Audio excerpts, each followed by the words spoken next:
que hoy en día predominan, por suerte, son los más fáciles de tratar, ¿sí? La relación, obviamente, en cuanto a la población, dice que la masculina es relativamente más frecuente, en proporción de 2,4 a 1 con relación al sexo femenino.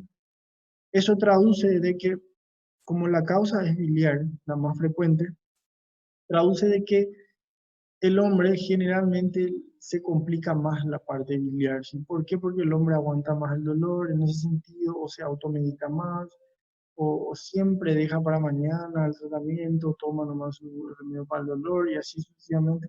Generalmente son cuadros en masculino, los cuadros, los cuadros que se producen en el sexo masculino relativamente se complican más dentro de lo que es la vía biliar. Es más frecuente en el sexo femenino que se produzca la litiasis, que se produzca la colecistitis, pero las complicaciones son más frecuentes en el sexo masculino, ¿eh? Así como también el absceso, ¿verdad? La etiopatogenia.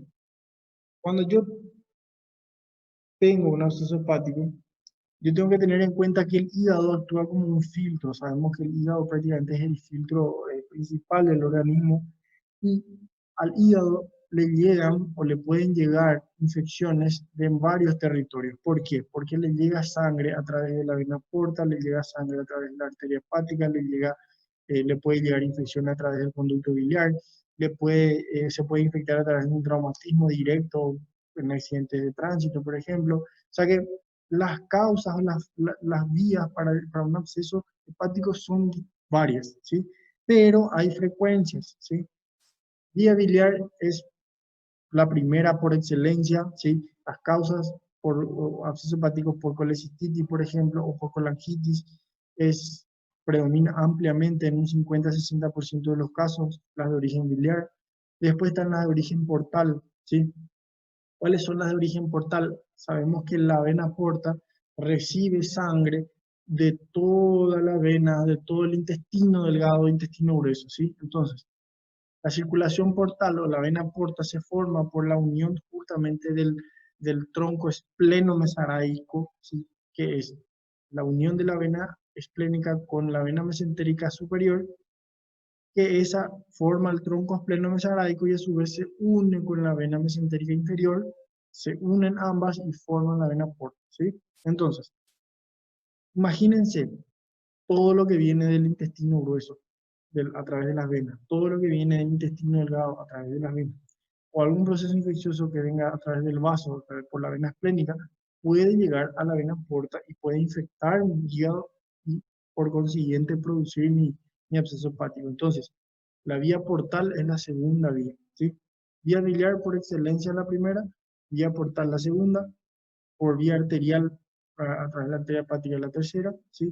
Por contigüidad, ¿qué quiere decir eso? Yo tengo un proceso infeccioso a nivel del, qué sé yo, una neumonía complicada con derrame que puede producir un absceso hepático por contigüidad, o tengo una colangitis, por ejemplo, que aparte de producir mi absceso hepático por vía ascendente a través del conducto biliar, puede producir absceso pericolédoco y eso puede llevar a infectar también el hígado, o a través de un absceso a nivel de la vesícula biliar puede también llegar a producir un absceso a nivel del hígado.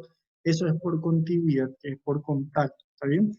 Y en el último de los casos, por trauma penetrante, son aquellos pacientes que realizan absceso hepático generalmente por traumas, por accidente de tránsito, por ejemplo, en donde se produce un trauma a nivel abdominal, ¿sí?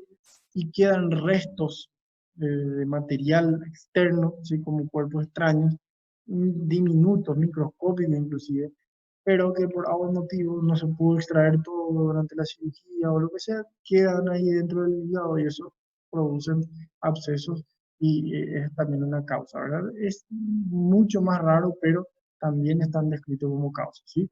Pero vías biliares siempre, como les digo, por excelencia, ¿está bien? ¿Por qué es importante hacer estas clasificaciones? Porque aquí está nuestro cuadro de de la etiología, ¿sí? Porque a partir de esto es cuando nosotros tenemos un paciente con absceso, son estas causas las que nosotros tenemos que descartar, ¿sí? Entonces, Si yo vengo y en la recorrida médica le dicen a ustedes, paciente con diagnóstico de absceso hepático, bueno, ¿y cuál es el origen? Lo primero que se les va a preguntar es, ¿cuál es la causa?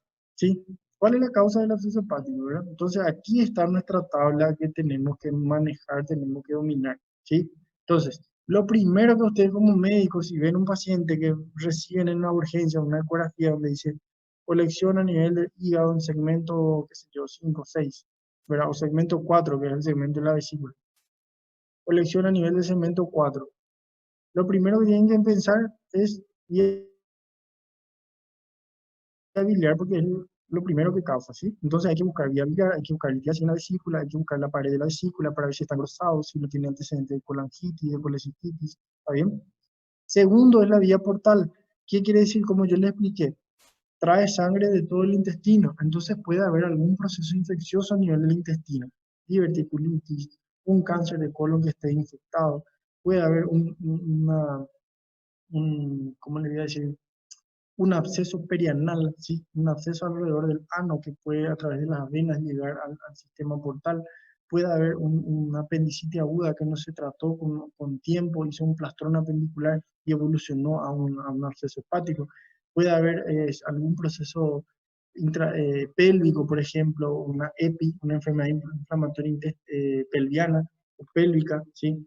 Que puede llegar incluso a producir un absceso hepático, ¿sabes? De esa forma es la que tienen que ir pensando, ¿verdad? Entonces, por eso están estas causas o estas probables causas, ¿sí? Para que puedan manejarse en el día de mañana, ¿sí? Esta es una fuente que yo quité del Michans, ¿sí? Van a encontrar en el Michans, y son diferentes médicos en diferentes etapas, en diferentes periodos, que fueron publicando artículos sobre absceso hepático en sus distintos hospitales, ¿sí? Y vean cómo las causas fueron distribuyéndose, ¿sí? En 14, la mayoría de los casos generalmente era vías biliares, en algunos casos predominaba la vía portal. En esos casos, en esas épocas, ¿sí? Vean cómo van cambiando, predominaba prácticamente la vía portal, ¿sí? Pero después fue cambiando eso y fue como que la vía biliar predominando. ¿Por qué? Porque anteriormente en esta época moría gente por apendicitis, moría gente por peritonitis de origen apendicular, moría gente por diverticulitis, casos que no se trataban porque no existía la tomografía, no había la ecografía, no, los antibióticos no eran lo suficientes. O sea que a medida que fueron evolucionando tanto la terapia como la medicina en general, tanto los procedimientos quirúrgicos en general, ¿verdad? Entonces fue modificándose la vía portal y fue aumentando más la vía biliar, ¿está bien? Entonces este es un ejemplo clásico. Hoy en día, ¿sí? Vean esto como es, como está en Michan, es relativamente un trabajo hasta el 2002, pero hay artículos donde hoy en día ya es netamente vía biliar prácticamente la causa principal, ¿está bien? Entonces, no, nunca se olviden, el orden de frecuencia vía biliar, primero portal en segundo lugar, ¿está bien? Ahora, la bacteriología, cuando nosotros hablamos de un absceso, tenemos que, como es una colección de pus, esa colección de pus no va a aparecer por obra y gracia del Señor en el hígado, ¿sí? Va a aparecer porque hay alguna infección, ¿sí? Esa infección puede ser bacteriana, puede ser fúngica o por hongos o puede ser parasitaria, ¿verdad? Las dos más frecuentes son las bacterianas y las parasitarias. Ahora, cuando hablamos de antibiótico terapia, o sea, de bacteriología, si yo tengo un paciente con absceso, siempre que yo pueda, tengo que hacer primero el cultivo, o sea, que sacar una muestra, enviar al laboratorio para saber qué bacteria es la causante y después empezar la antibiótico terapia, ¿sí? Siempre que yo pueda, tengo que hacer eso. Primero estudiar el líquido y después empezar el antibiótico, ¿está bien? No empezar el antibiótico y después estudiar el líquido, porque el antibiótico que yo ya le doy antes puede modificar mi resultado, ¿está bien? Entonces, siempre que se pueda, primero se estudia el líquido y después se da el antibiótico, ¿está bien? Ahora, ¿cuáles son los gérmenes más comunes? Si recordamos por nuestras clases de vías biliares, ¿Cuáles son los gérmenes más frecuentes de la colangitis aguda? ¿Se recuerdan? ¿Cuáles eran los gérmenes más frecuentes en la colangitis aguda?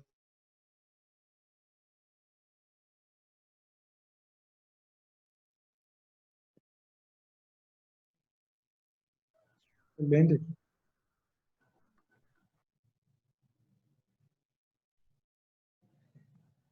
Bueno, la- el enterococos, strep. El estrepto, el enterococos, sí, y el estreptococos y también la Klebsiella pneumoniae, que creo que ya les puse también, ¿verdad?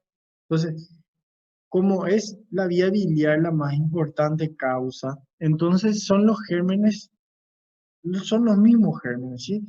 Como es vía ascendente, viene del intestino, la flora normal de nuestro intestino, la Escherichia coli es por excelencia luego la principal causa, ¿sí?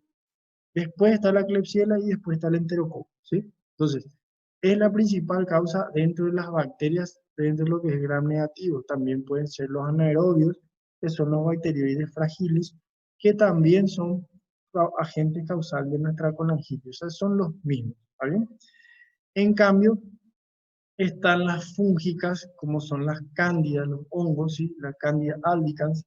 Generalmente es frecuente ver este tipo de infecciones en quienes, en los pacientes, como dice ahí, inmunosuprimidos.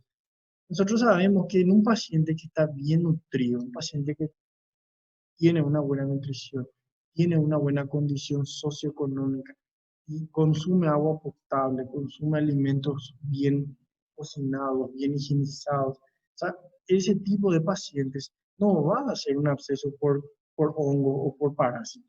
Ese tipo de paciente tal vez realice un absceso por bacteria, por colecistitis, porque tiene litiasis circular, hace colecistitis o colangitis y hace su absceso hepático después de eso, ¿verdad? Pero si yo tengo un paciente desnutrido, que vive en, no sé, un clásico paciente que están en la India, o perdón, en África, aquellas criaturas desnutridas, aquellos pacientes desnutridos, donde no tienen agua potable, donde consumen alimentos que no están bien cocinados o bien higienizados, esos son los pacientes donde pueden tener o infecciones parasitarias, ¿sí? Y los pacientes que son inmunosuprimidos, los que son portadores de VIH o desnutridos, o los pacientes que son consumidores crónicos de corticoides por lupus, por ejemplo, como usted lo había dicho en la clase pasada, ese tipo de pacientes son los que van a agarrar infecciones oportunistas, porque los hongos son oportunistas. Si ellos ven que tu sistema inmune está bajo, ahí aprovechan para infectar, ¿verdad? Entonces, en ese tipo de pacientes, si pacientes que en general es clásico ver paciente clínico, siempre viene interconsulta, cirugía por paciente clínico con fiebre de origen indeterminado, famosa FOD. No voy a pronunciar todo de una vez porque es grosería para los brasileños, pero la FOD, fiebre de origen desconocida, los clínicos reciben, son pacientes con VIH que no tienen un foco, ¿verdad? Entonces se le pide radiografía de tórax, se le pide ecografía de abdomen, tomografía de abdomen, de pelvis, y en uno de ellos se identifica un absceso hepático, ¿verdad? Entonces es muy común encontrar en los pacientes portadores de VIH, por ejemplo, que hagan absceso hepático porque son inmunosuprimidos y generalmente es por hongo, ¿está bien? Entonces, en ese tipo de pacientes hay que pensar no solamente en bacterias, también en hongos, ¿está bien? Entonces, ¿cómo yo voy a clasificar a mi absceso hepático? De acuerdo a los gérmenes que me produzcan el absceso hepático, ¿sí? ¿Cómo voy a cómo voy a clasificar? En bacterianos, en micóticos, que son los hongos, y los amebianos, que son los parasitarios, ¿sí? Que la ameba o la entamoeba histolítica es, por frecuencia, predomina ampliamente sobre los demás parásitos. También pueden producir los ascaris, pero la entamoeba histolítica es la más frecuente. Bacterianos son denominados biógenos, biógenes también. Micóticos, la Candida albicans, lo más frecuente. A mediana, la entamoeba histolítica, que son los abscesos a mediana. ¿Está bien? Ya sabemos los bacterianos: Escherichia coli, Klebsiella pneumoniae, el Streptococcus faecalis, que es el Enterococcus.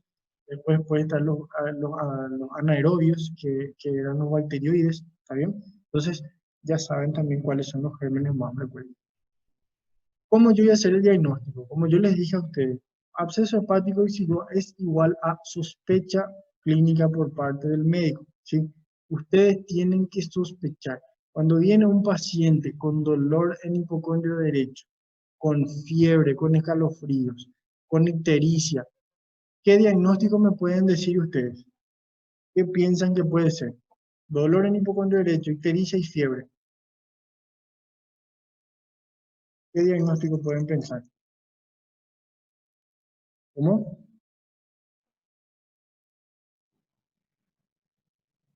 Algo más frecuente que vimos en la clase pasada nomás.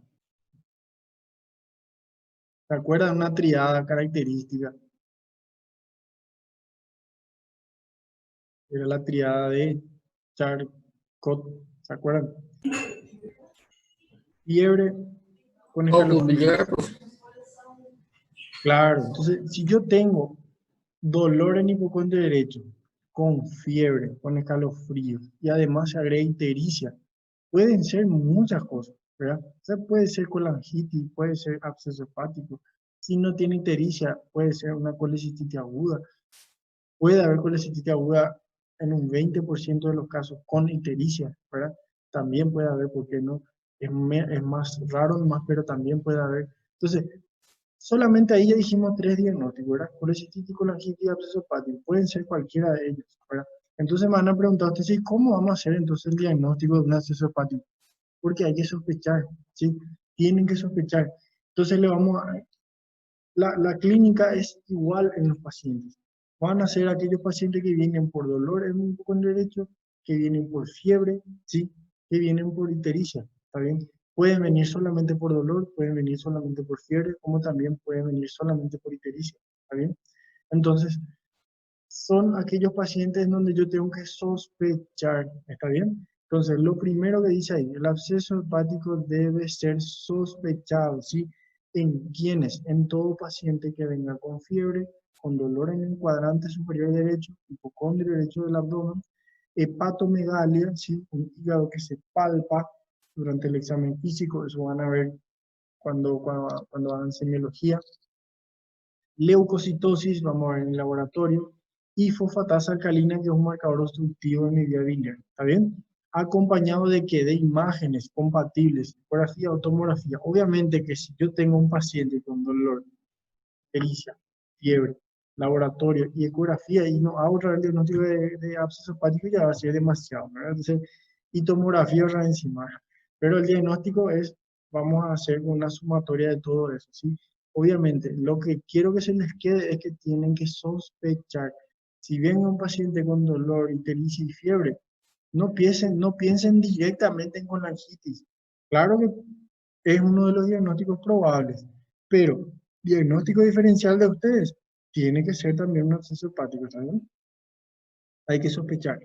Presentación clínica, como les dije, ya estábamos diciendo recién, los signos y los síntomas son inespecíficos, pueden ser desde un absceso hepático hasta una colangitis aguda, severa, ¿está bien? Entonces, son inespecíficos, pueden encontrarse en un síndrome séptico acompañado de escasos signos y no localizados. ¿Qué quiere decir eso? Yo puedo tener un paciente que esté en shock séptico, literalmente, ¿sí? Que esté con presión por el piso, que esté con un grado de conciencia totalmente deteriorado, ¿verdad? Y ingrese al hospital urgente, se le realiza un laboratorio, tiene 40.000, 30.000 de glóbulos blancos, un paciente que está en un shock séptico, un shock infeccioso, ¿verdad?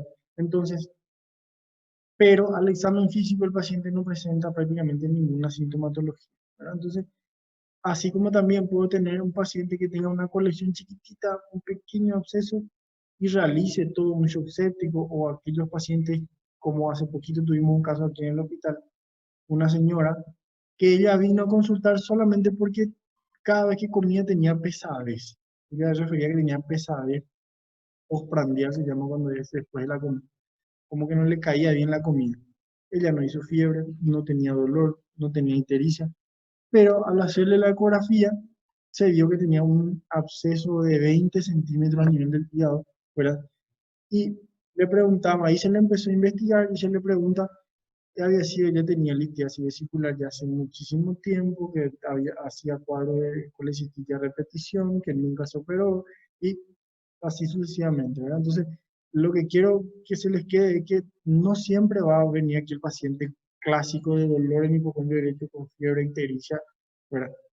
Diciéndote en la cara, soy un absceso hepático, ¿verdad? Son que puede haber aquellos pacientes que no tengan ninguna sintomatología, ¿verdad? Y lo único que refieren es una leve sensación de pesadez que les va a traducir un probable absceso hepático. Entonces, por eso les digo que el diagnóstico se basa en base a la sospecha, ¿está bien? Ahora, ¿qué es lo que comúnmente nosotros tenemos en los pacientes? Hipertermia, o sea, fiebre, que generalmente es en picos. Esa es la diferencia con la colangitis, que también hay fiebre. La colangitis, la fiebre de la colangitis generalmente es continua, ¿verdad? Son aquella fiebre que siempre tiene el paciente, vos le controla y tiene fiebre. Le controla a la 1 de la mañana, tiene fiebre. Le controla a las 8 de la mañana, tiene fiebre. En cambio, el absceso generalmente hacen picos febriles en un cierto horario. Casi siempre es al final de la tarde.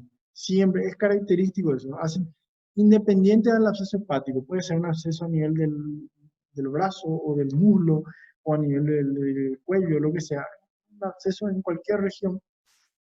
Generalmente hacen picos febriles en un determinado horario. Casi siempre es en horarios a la tarde, ¿sí? Entonces, hipertermia o fiebre en picos, que pueden ser remitentes o continuas en ese cierto horario, asociado obviamente a una tensión a nivel abdominal donde esté localizado el absceso, asociado al dolor en esa zona. Puede haber pérdida de peso si hay una compresión, por ejemplo, de mi estómago o de mi duodeno, así como presentó esta señora que les comenté, que ella cada vez que comía un poquitito y ya se llenaba, ya le caía mal porque el absceso era tan grande que comprimía el estómago, y comprimía el duodeno, ¿sí? Incluso llegaba a vomitar por culpa de eso.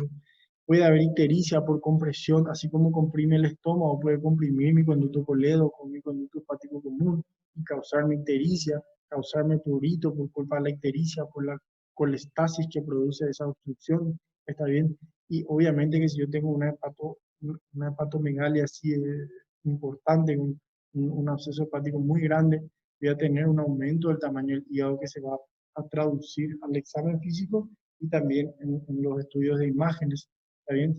Y por qué no producir también signos y síntomas respiratorios en los casos donde ya hay cuadros que evolucionan mucho tiempo, pueden producir incluso neumonías del lado derecho, pueden producir derrame pleural del lado derecho, eso por contacto, ¿verdad? Por contigüidad, ¿está bien? Y por qué no llegar a producir hipo si es que produce una compresión a nivel del, del píloro, pero entonces puede, o a nivel del caries, perdón, eso puede producir un espasmo ahí a nivel del esfínter esofágico y puede producir hipo, ¿verdad? Entonces, todos esos síntomas pueden llegar a producir, pero lo más frecuente es fiebre, dolor en hipocondrio derecho e incluso ictericia si es que el tamaño ya es importante. Ahora, esto es lo mismo, ¿sí? Pero solamente distribuido en números, en porcentajes, también es una fuente del Michans, ¿sí? Es lo mismo que dijimos, fiebre y escalofrío son los signos y síntomas que predominan, después viene el dolor abdominal, la hepatomegalia, defensa, irritación a nivel del hipocondrio derecho, puede haber ictericia y también signos torácicos, como dijimos, producto de un derrame o una neumonía por contigüidad, ¿está bien? Sí. Por compresión de la vía biliar. Si yo tengo un absceso importante que comprime mi vía biliar, es lo mismo que si yo tenga un tumor, por ejemplo, de páncreas. Ese tumor de páncreas lo que va a hacer es comprimir mi coledo, ¿verdad? Y ahí va a obstruir mi coledo porque voy a tener ictericia. En cambio, si yo tengo un absceso hepático muy grande, ¿sí?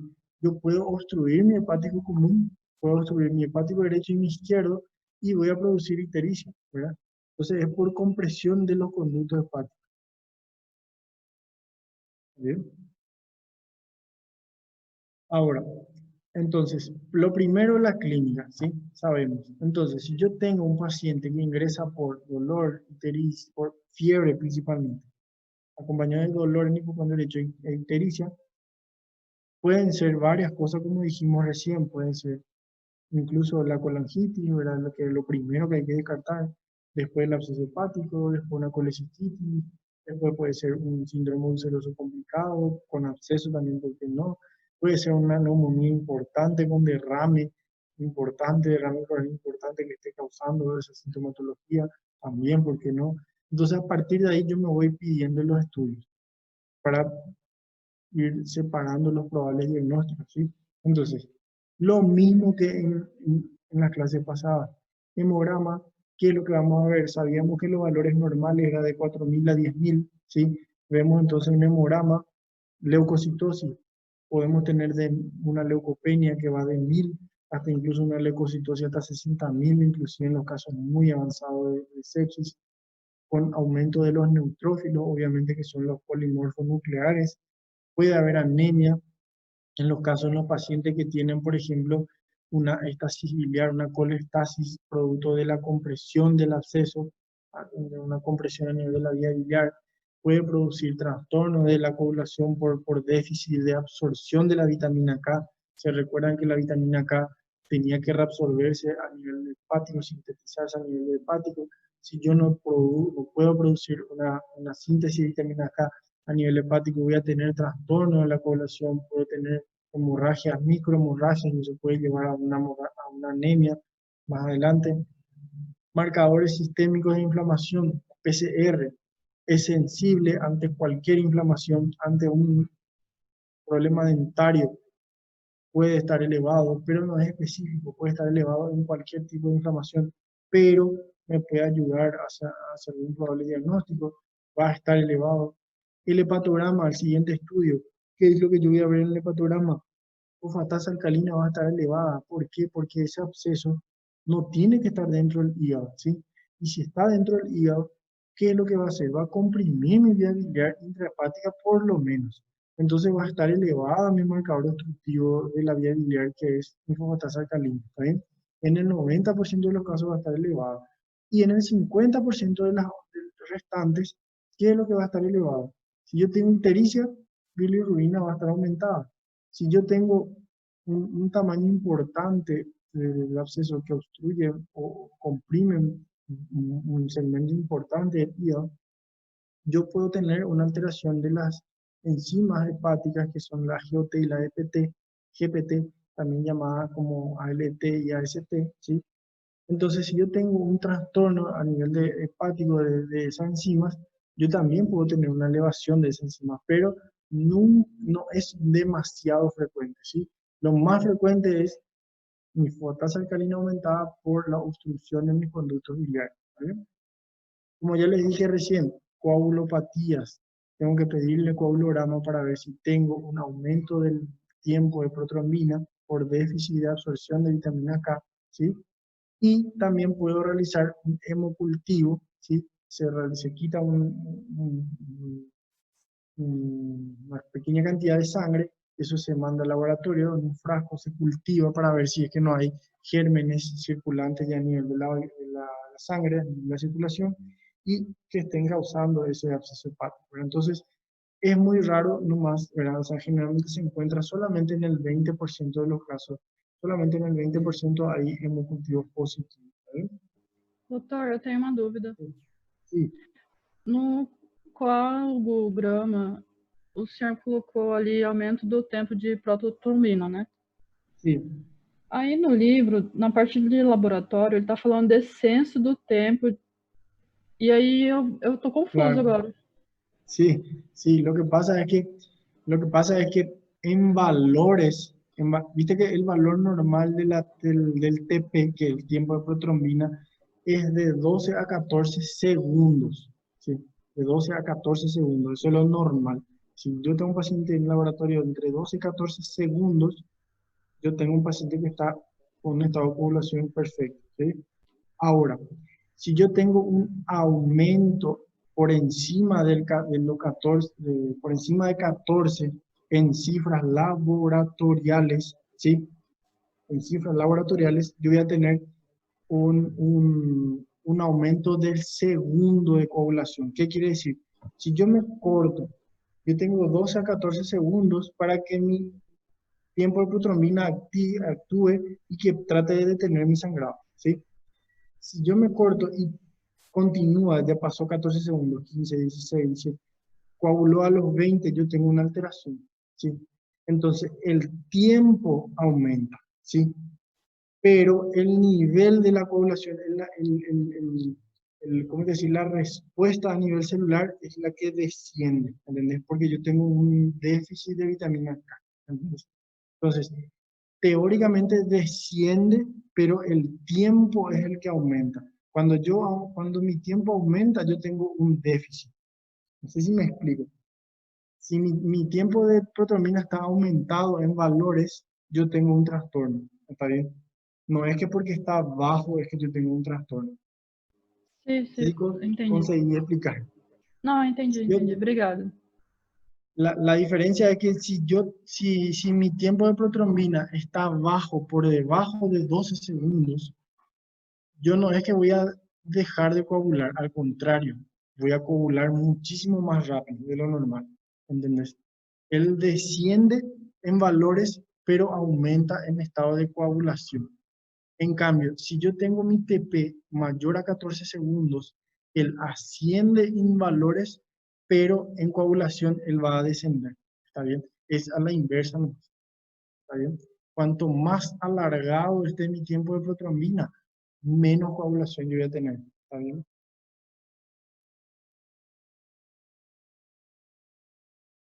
Eh, vamos, dale, dale, vamos a ver 5 minutos. Tranquilo.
Bueno, vamos a continuar. Es- Acá una compañera pregunta la llamada y voy a ver si es que me da el tiempo, voy a tratar de hacer la llamada. Yo tengo ahora la lista, pero si es que da tiempo. Lo ideal es tratar de terminar nuestra clase por lo menos.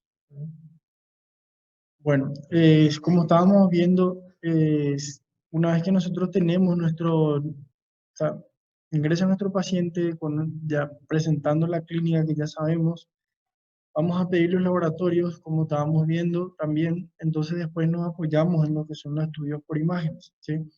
Dentro de los estudios por imágenes tenemos que pedir una radiografía de tórax, ¿sí? Y una ecografía abdominal. Esos dos estudios sí o sí tenemos que tener ante todo paciente con dolor abdominal en mi abdomen superior, tienen que tener sí o sí esos dos estudios, ¿está bien? Radiografía de tórax. ¿Qué es lo que podemos ver en la radiografía de tórax?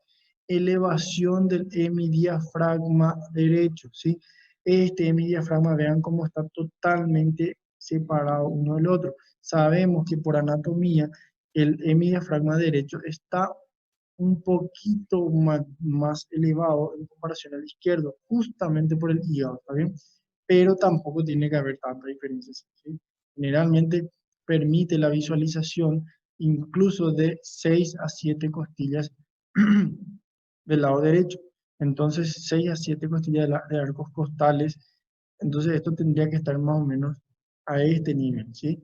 Entonces, aquí podemos ver una franca elevación de lo que sería el diafragma derecho, secundario probablemente un proceso, un absceso hepático que esté levantando toda la estructura diafragmática hacia arriba, ¿verdad? Entonces, también podemos ver, aparte de eso, nos sirve para diagnosticar, o sea, para diagnósticos diferenciales de, por ejemplo, neumonías o incluso absceso perdón, neumonía o derrame pleural. ¿Está bien? ¿Cómo vamos a ver un derrame pleural? Esto es el espacio que se produce, que se conoce como seno costofrénico, ¿sí? Tiene que terminar así, de una forma triangular. Vean cómo los dos lados terminan así, ¿sí? De forma triangular, lo que traduce la concavidad del diafragma. Entonces, si vemos que está libre, tiene este formato, es un seno costofrénico libre, o sea que no hay derrame pleural. En cambio, si este nivel estaba con esta coloración, ¿sí? Más blanquecina, pero era bien recta, probablemente sería un derrame pleural, ¿está bien? Pero como tenemos nuestro seno costofrénico libre, entonces probablemente nos transcurra que es o nos transcriba, ¿verdad? Mejor dicho, que es un una elevación del hemidiafragma del lado derecho por un probable absceso hepático, ¿no? Pero en realidad lo que nos va a dar el diagnóstico definitivo o por lo menos va a aclarar la duda o la sospecha, es la ecografía, que es el método de elección ante todo paciente en este tipo de casos, ¿verdad? Entonces, como dice el estudio de elección, no solo por la rapidez, economía y eficacia, ¿verdad? El paciente se puede hacer en cualquier lado, incluso estando inestable hemodinámicamente, se le puede hacer en la cama, no hace falta trasladarle al paciente para ningún lado. En los abscesos solitarios, dice que de gran tamaño, la imagen característica es hipoecogénica, vean como hipoecogénica, que traduce poca penetración a nivel del traductor. Entonces vean cómo esta es la característica que se ve del líquido y vean la grumosidad. ¿Qué quiere decir la grumosidad? Esta interacción hiperecogénica que tiene dentro del absceso. Esta es la cavidad del absceso. Esto es parénquima hepático normal, ¿sí? Vean la diferencia de densidad, ¿sí? Esta es la cavidad del absceso hepático y dentro tiene grumos, tiene muchos grumos que generalmente eh, son partículas más espesas, ¿sí? Vean aquí también, esta es nuestra cavidad, ¿sí? Perdón, aquí. Y aquí adentro hay muchos grumos que son detritos dentro del absceso, son probablemente tejidos necróticos que están desprendidos dentro del absceso y están flotando, ¿verdad? Entonces, esto es característico en el absceso bacteriano, ¿sí? Absceso bacteriano. Entonces, imagen característica es hipoecogénica, ¿sí? Esta es una imagen hipoecogénica con refuerzo posterior y la presencia de imágenes hiperecogénicas en su interior, lo que puede traducir grumos. ¿Está bien? Y cómo esto podemos identificar, que obviamente como dice ahí, al desplazar al paciente, al movilizarlo, pedirle que se ponga de lado o que se coloque nuevamente en decúbito dorsal, ahí vamos a ver que esos grumos se van a ir cambiando de posición. ¿Está bien? Quiere decir que están flotando dentro del líquido purulento. ¿Está bien? Aquí vemos, dice, en los abscesos múltiples pero pequeños, se pueden observar un patrón totalmente irregular, donde vean cómo no está bien delimitado el absceso, ¿sí? Con imágenes siempre hipoecogénicas, siempre va a ser hipoecogénica, siempre, ¿está bien? Dentro. Pero en algunos casos dice que puede ser hiperecogénica si es que tienen grumos adentro, ¿verdad? Tienen que tener grumos, sí o sí, lo que va a traducir un déficit de captación a nivel de nuestro traductor, entonces se va a convertir en hiperecogénicas y cuando están rodeadas y por un tejido más oscuro, eso se conoce como hipoecogénicas y se traduce como presencia de líquido. O sea, esa densidad más oscura es líquido dentro del parénquima hepático. ¿Saben? Es bastante característico. La tomografía, que es el siguiente estudio que hay que pedir, tiene una sensibilidad mayor, ¿sí? Para identificar con exactitud la causa o el origen del absceso, si es un absceso bacteriano, si es un absceso mediano o por parásitos, o incluso si es una metástasis, por ejemplo, por algún tumor de colon, por ejemplo, que metastizó en el hígado y se abscedó esa metástasis. Entonces la tomografía es la óptima para ver esa diferencia, ¿está bien? ¿Cuál es la diferencia? La tomografía se tiene que hacer con contraste, ¿sí? Se introduce un líquido a nivel de la vena y eso se traduce, llega a nivel del hígado y dibuja toda la parte arterial y la parte venosa, ¿sí? Entonces, cuando yo tengo un absceso infeccioso, bacteriano o parasitario, no se dibuja, el contraste no dibuja el absceso, no llega a teñir el absceso. ¿Por qué? Porque no hay circulación en esa parte. En cambio, si es una metástasis, por ejemplo, al mandarle el contraste, sabemos que todo tejido el neoplásico está vascularizado, está muy vascularizado. Entonces, al hacer el contraste va a dibujar todo el tejido metastásico. Entonces, a través de eso se hace la diferencia, ¿verdad? Aparte de eso, la tomografía te ayuda a diagnosticar otras etiologías probables, por ejemplo, las de causa portal, ¿sí? ¿Cuál es apendicitis aguda, como le dije, o diverticulitis? Entonces, aparte de identificar bien el absceso, la tomografía también te da la opción de tratar de evaluar causas probables como las de origen portal. ¿Vale? Aquí vemos imágenes tomográficas, vean cómo la imagen es mucho mejor comparada con la ecografía para este tipo de patologías. Vean cómo la diferencia del absceso, esto es un absceso infeccioso, ¿sí? Bacteriano, ¿sí? Vean cómo es totalmente diferente adentro, vean la pared engrosada, vean, estos son tabiques, esto es lo que nosotros veíamos por la ecografía, que son más hiperecogénicas, que son los detritos que le estaba diciendo, también los grumos, son tabiques dentro de los abscesos. Esto es un absceso infeccioso bacteriano característico, ¿sí? Vean aquí, es totalmente característico, ¿está bien? Siempre va a tener, o en la mayoría de los casos va a tener estos grumos, estos tabiques dentro del absceso, ¿está bien? La resonancia magnética también es un estudio que se puede pedir, pero si el objetivo de la resonancia es ver con mejor exactitud el absceso, no tiene ventaja en comparación a la ecografía o la tomografía, aporta más de lo mismo. En cambio, la resonancia es útil si es que yo le hago una colangioresonancia, ¿sí? Una resonancia de las vías biliares para determinar si mi causa es por ejemplo, por una colangitis, por ejemplo, ¿verdad? O si es que es por una estenosis, que llevó a una colangitis, a un absceso posterior, ¿verdad? Para eso es útil, si hago una colangioresonancia. Pero si hago una resonancia nomás de abdomen, no tiene mucho sentido en comparación con tomografía y ecografía. O sea, es mejor pedirle nomás una tomografía, es menos costosa y ya se puede hacer el diagnóstico con precisión con eso, ¿no? Y por último está la laparoscopía, que es la cirugía por videolaparoscopía, ¿verdad? En esos casos se usan para localizar con precisión el absceso, ¿verdad? O en los casos de que estemos con duda todavía, entonces se hace para precisar la localización del absceso y determinar el origen intraabdominal de las lesiones primarias, por ejemplo, un cuadro de diverticulitis o una apendicitis que evolucionó a un aplastrón apendicular. Entonces, eso, la laparoscopía nos da esa ventaja de incluso de poder tratar, solucionar ya el problema de forma terapéutica ya también, aparte del diagnóstico, ¿verdad? Esto es un algoritmo que, como le dije, la fuente es del Michans, aquí le saqué. Como les dije al comienzo, hay que sospechar clínicamente por la presentación clínica de los pacientes, acompañado de un laboratorio, de una ecografía, ¿está bien? La ecografía, si es positiva, va a terminar en una punción diagnóstica, que vamos a tratar de punzar ese absceso para sacar el líquido, mandar a estudiar y es posterior al tratamiento antibiótico. Si la ecografía es negativa, pasamos a una tomografía, ¿sí?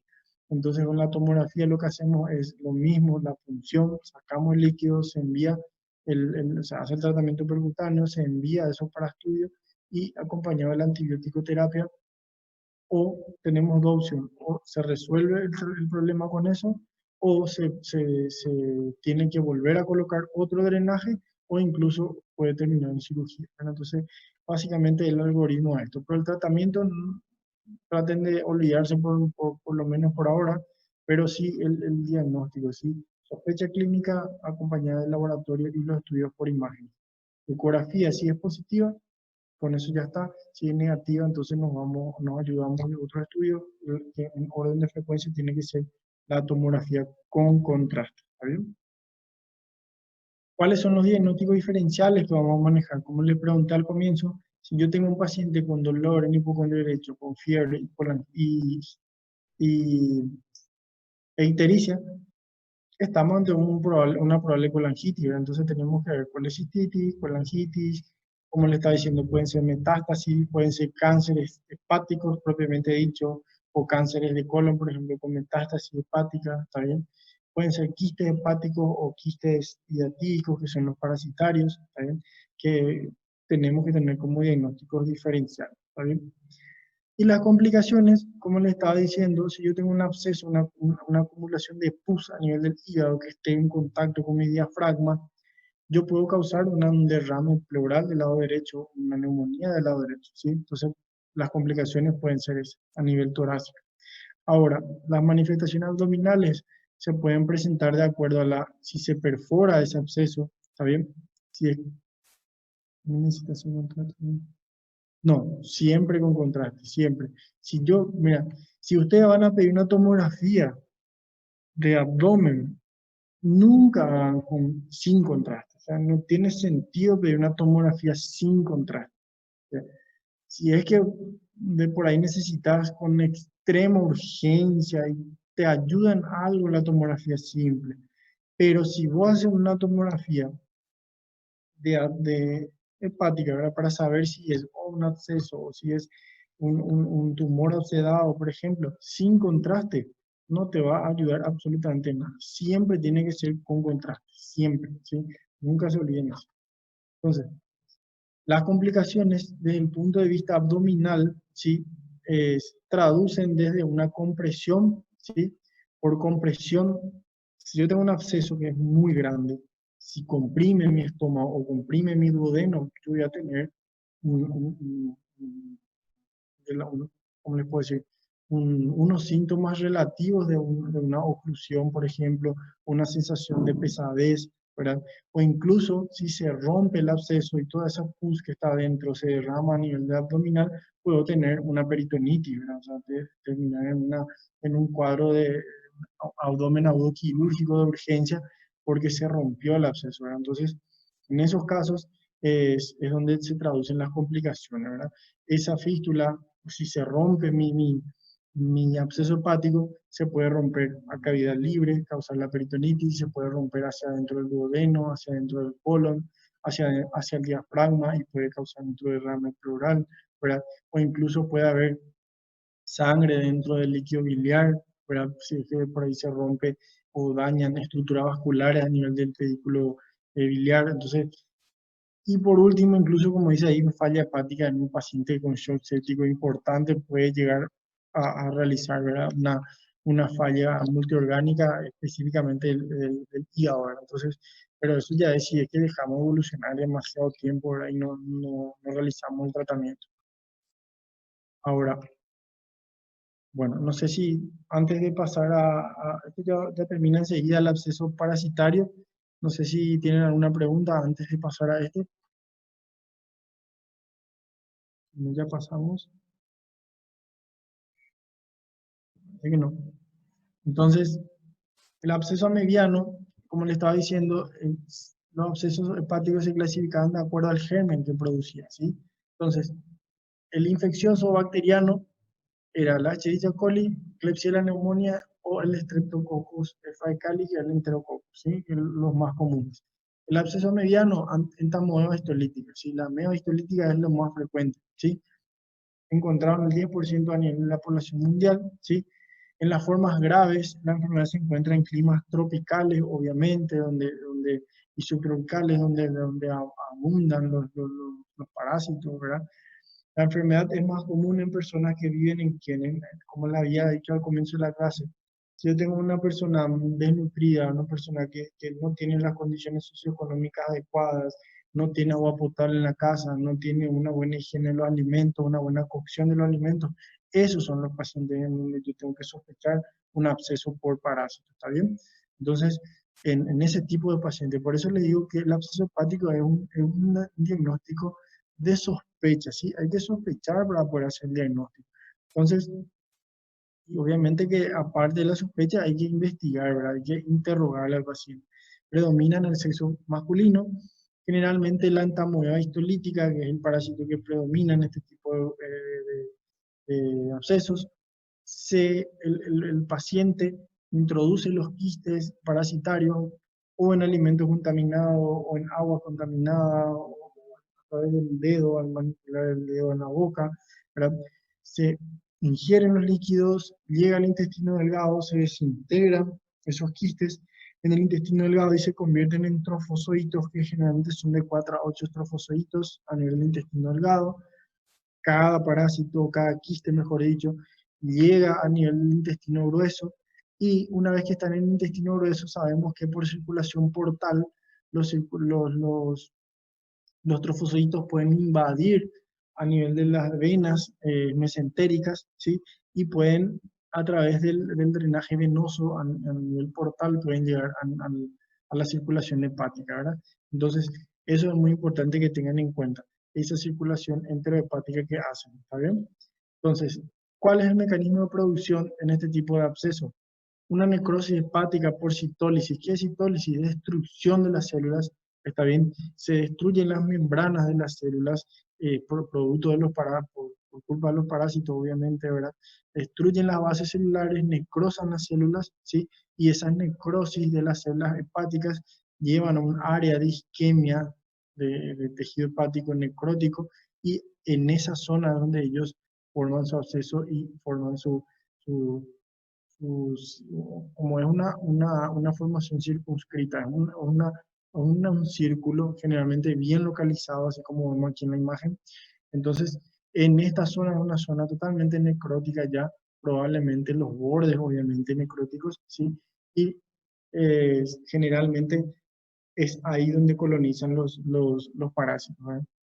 El resultado dice que obviamente que es un área de tejido necrótico, ¿sí? Central, todo esto está necrótico, está todo muerto, ¿sí? Y generalmente da un aspecto de pasta de anchoa, anchoa, una fruta que es característica del color medio vinoso oscuro, ¿sí? Entonces vean la diferencia tomográfica, vamos a ver si encontramos. Vean cómo se ve un absceso bacteriano, ¿sí? Tienen los tabiques, que es totalmente irregular. En cambio, vean un absceso parasitario, vean cómo es bien delimitado. Hay escasos tabiques o nulos tabiques, prácticamente no hay tabiques, ¿sí? Entonces es muy característico la imagen tomográfica, ¿verdad? La evolución del quiste, obviamente, sí. ¿Cómo? De pasta. es de pasta de anchoas, es una pasta de una fruta que se produce un líquido medio vinoso, medio marrón oscuro. Es característico, es la pasta, pero eso se hace cuando se aspira, se ve, ¿verdad? Cuando vos aspirás eso, cuando punzás y sacás el líquido, vas a ver que es un líquido medio marrón oscuro, medio vinoso, ¿verdad? Y generalmente esa es la característica del absceso parasitario, ¿verdad? La característica del líquido. En cambio, en el bacteriano es pus propiamente dicha, es aquel líquido blanquecino, amarillento, o incluso puede llegar a ser verdoso, ¿verdad?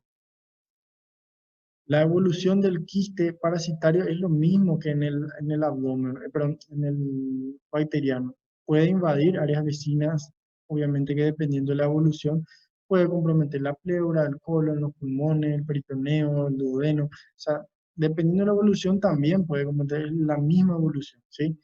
Los síntomas frecuentes son los mismos, ¿sí? Dolor en hipocondrio derecho, hepatomegalia, fiebre de tipo intermitente, ¿verdad? O sea, son las mismas manifestaciones. La diferencia está que hay que sospechar, investigar el área de donde viene el paciente, las condiciones en las que vive el paciente, en qué condiciones, qué tipo de alimentos, si tiene acceso a agua potable. O sea, esas cosas hay que investigar para ir tratando de llegar al diagnóstico, ¿verdad? Y una vez que tenemos la clínica, tenemos nuestro laboratorio, obviamente que nos vamos por los estudios por imágenes también para confirmar nuestra colección de pus dentro del parénquima hepático. ¿Cómo vamos a hacer eso? Con la ecografía. Más una vez, como le dije, el mismo algoritmo. Sospecha clínica, laboratorio y ecografía. ¿Está bien? Ahora, en la ecografía lo que nosotros tenemos es que vamos a tener que diferenciar el líquido, es totalmente distinto a la ecografía del, del absceso infeccioso bacteriano, ¿sí? Generalmente es una colección más limpia, es un borde más bien delimitado, así como veíamos también en la tomografía, ya vieron la diferencia como prácticamente imagenológicamente es distinto, vamos a ver enseguida. Y también la ecografía nos brinda la posibilidad de poder punzar, sacar una muestra y enviar al laboratorio para investigar, ¿verdad?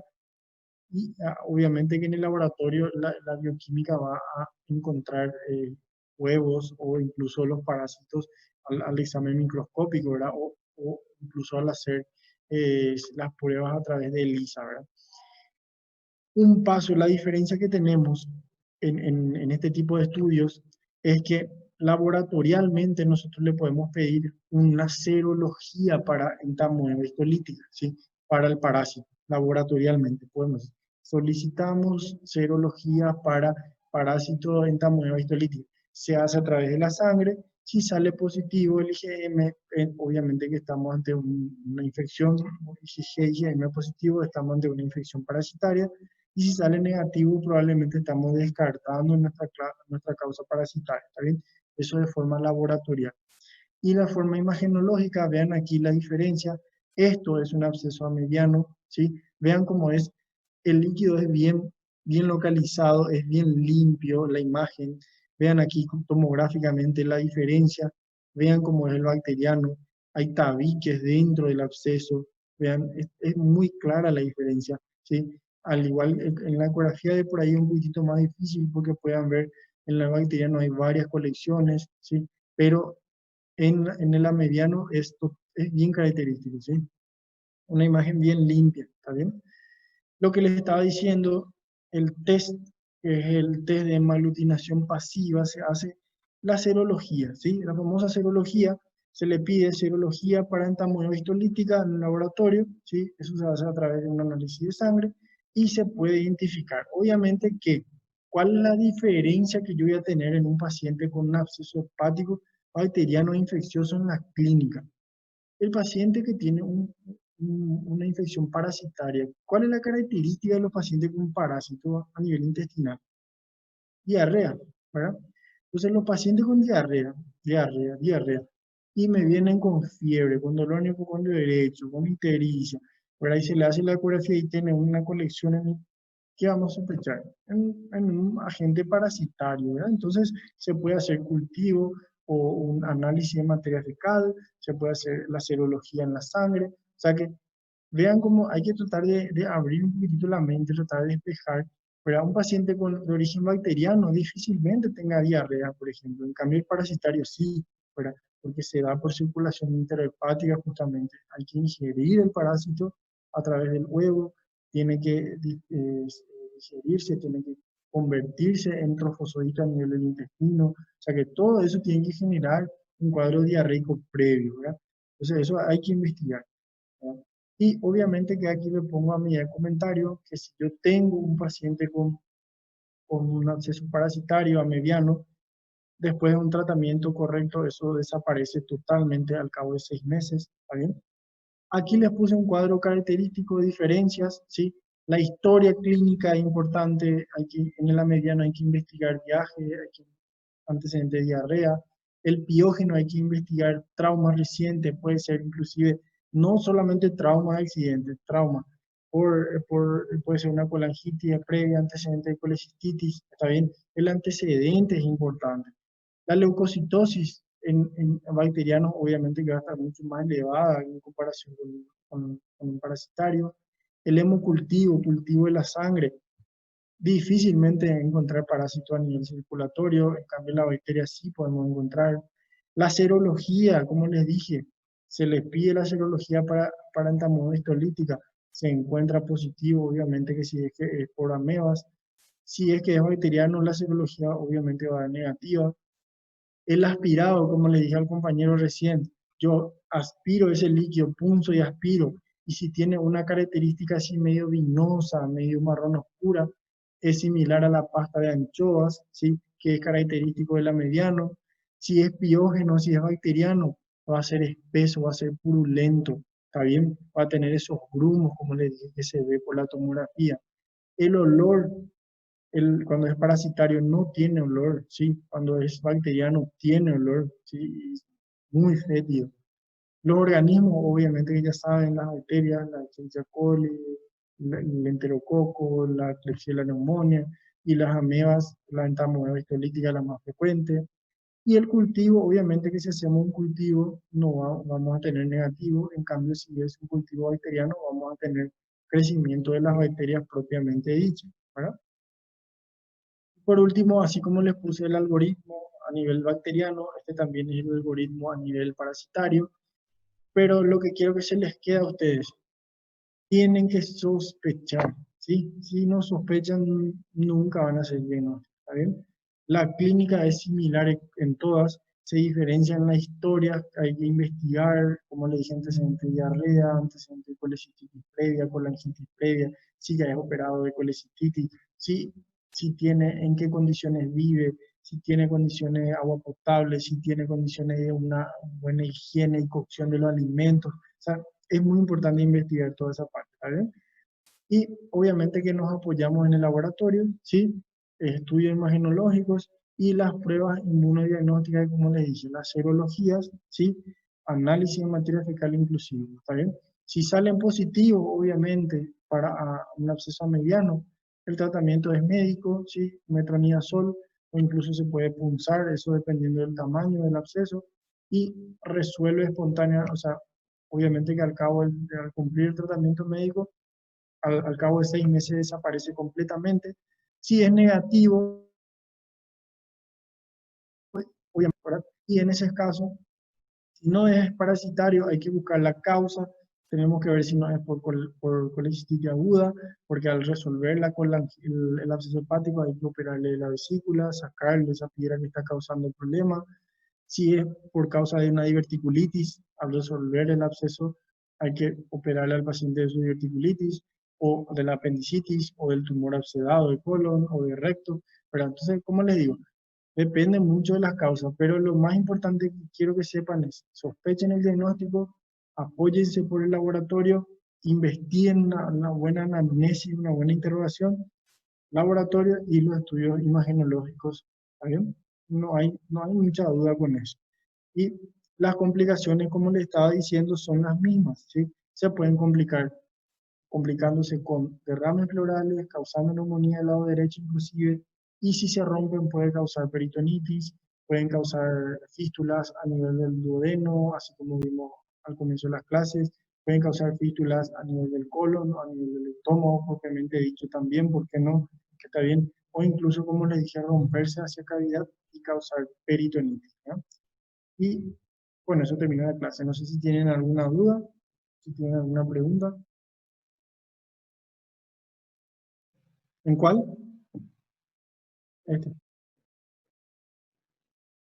Bueno. Y bueno, no me va a dar tiempo de llamar la lista porque